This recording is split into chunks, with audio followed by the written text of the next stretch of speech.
Եվ այս արձանագրում ենք ինչի չենք անում, ես լավ չեմ հասկանում։ Հիմա հերթով գալիս ենք տարբեր ոլորտներ, մենք նեղացնում ենք ուսուցիչներին, այս մեր խոսույթով, մենք նեղացնում ենք տնօրենների հավակնորդներին, մենք նեղացնում ենք քննիչներին, մենք նեղացնում ենք դատախազներին, մենք նեղացնում ենք համայնքային աշխատողներին, մենք նեղացնում ենք ավագանու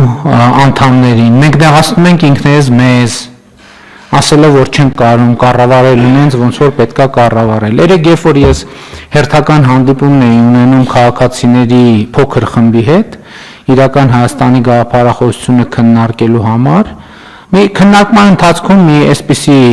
միտք հարցադրում, որը կարող է իրականում սադրիչ թվա, ծագեց։ Ես հարց տվեցի, ասի սիրելի ներկաներ, քաղաքացիներ էին, ասի մենք կարող ենք ձեր տպավորությամբ ասել, որ Հայաստանում ավտոմեքենա վարող անձանց, վարորդական իրավունք ունեցող անձանց 70%-ը իրականում չունի մեր ստանդարտներին համապատասխանող անհմտությունները, որոնք անհրաժեշտ են ավտոմեքենա վարելու համար։ Բոլորը միանգամից ռեակցիա տվին, ասին 95%-ը։ Ասի ես չի ուզում տենց ասեի։ Ես չի ուզում տենց ասեի, մտածելով, որ տենց էլի հերթական անգամ տենց շատ սուր ձևակերպում կանեմ, անհարկի սուր։ Շատ լավ ասում եք 95%-ը եւ ասի դահլիճում ներառյալ մարդ կա, որ պատշաճ ձևով քննություն է հանձնել, չարչարվելով եւ վարորդական իրավունք հաստատել։ Կանայք կային 2-3, որ այս վերջերս են սկսել process-ի մեջ մտնել եւ լավ ծանոթություն են ստանալի, ասին հա մենք կտրվել ենք, չարչարվում ենք։ Ես ուրիշ բան ասած, եթե մեր վարորդների ընդ որում մնացածով խոստովանեցինք ներառյալ ես, որ այդ վարորդական իրավունքը բան եմ ես ինքս իմ օրինակը բերեցի, ես բնականաբար կաշառք չեմ տվել, ես այն ժամանակ երբ որ ստանում էի հայտնի լրագրող էի, ես որ ծնկաչող աղաչ էի, ինձ չէին թողի, որ ես քննություն տամ։ Ես հələ բանին այդ տարածքին մի 300 մետրի վրա բերին իմ բանը տվին, ասին գնա ստեղից, շուտ հնարավորինս շուտ ստեղից գնա։ Գործ չունես մեզ հետ։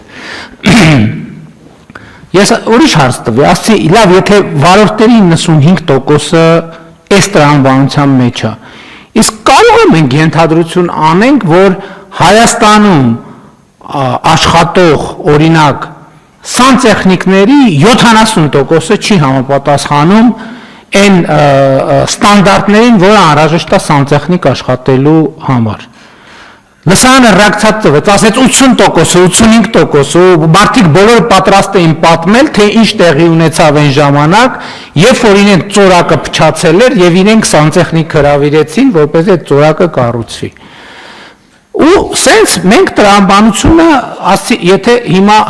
հաջորդ կարող ենք գալ ասել, կարող ենք նույնը ասել դերձակների մասին։ Կարող ենք նույնը ասել, ասենք օրինակ կաֆել խփողների մասին, կարող ենք ասել։ Եվ ես եկա հասա հետևյալ տրամաբանությամբ։ Իսկ եթե նույնը կարող ենք ասել վարորդի, սանտեխնիկի, կառավարիչի, այնտեղ ուսուցիչներ կային, ասին ուսուցիչների, ասի ես հատուկ չէի ասում, որովհետև ես մտածում եմ, որ այնուամենայնիվ մասնագիտություններ կան, որոնց մասին պետք է շատ զգուշ խոսալ, իրանք ասին, չէ, այդ դեպքում էլ կա։ Ես շարունակեցի միտքը։ Ասի, իսկ հարգելի գործընկերներ, եթե վարորդները, սանտեխնիկները, կաֆել խփողները, մետլախփողները, դերձակները, ուսուցիչները, բոլորի մասին կարանք այդ ասենք, իսկ ինչի չենք կարող ասենք երկրի կառավարիչների մասին։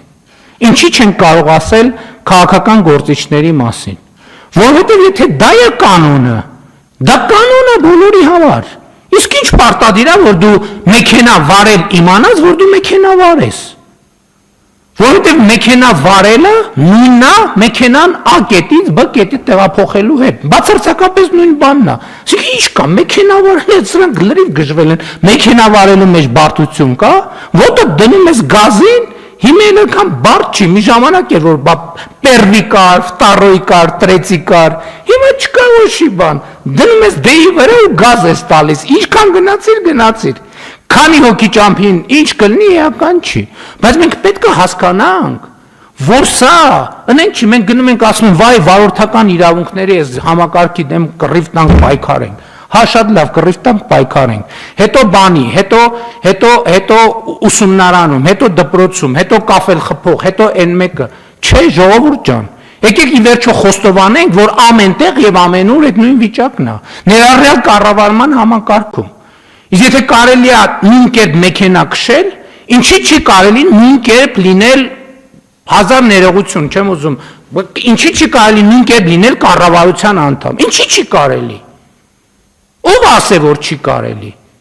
ինչի չի կարելի նույն կերպ լինել բանի պետական պաշտոնյա, ինչի չի կարելի նույն կերպ լինել քննիչ, ինչի նույն կերպ չի կարելի լինել դատավոր, ինչի նույն կերպ չի կարելի լինել դատախազ, ինչի նույն կերպ չի կարելի լինել օպեր լիազոր,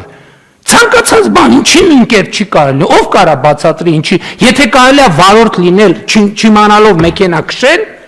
ինչի չի կարելի լինել կառավարիչ չիմանալով կառավարել, ինչի,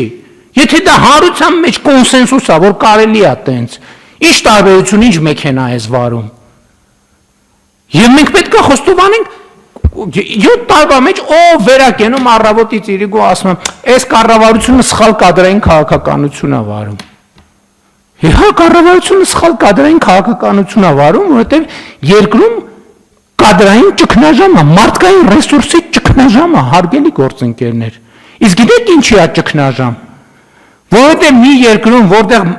բնակավայրերի 70 եւ ավել տոկոսում մանկապարտեզ չկա, երբ որ դպրոցների 70 եւ ավել տոկոսը կիսաավերված է ֆիզիկական եւ բովանդակային առումով, չի կարող այդտեղ չլինել կադրային սով։ Կան երկրում լավ կադրել, նենց է, հիմա կասեն, ինչ չորացել է մեր երկրի արգանդը չորացել է, չէ, չի չորացել, ժողովուրդ ջան։ Կան լավ կադրեր, այո, կան լավ կադրեր։ Փոքր խումբ, որոնք 1, 2, 3, 4, 5, 6, 7, 8, 9, 10 միլիոն դրամով աշխատում են Հայաստանում, Հայաստանից դուրս։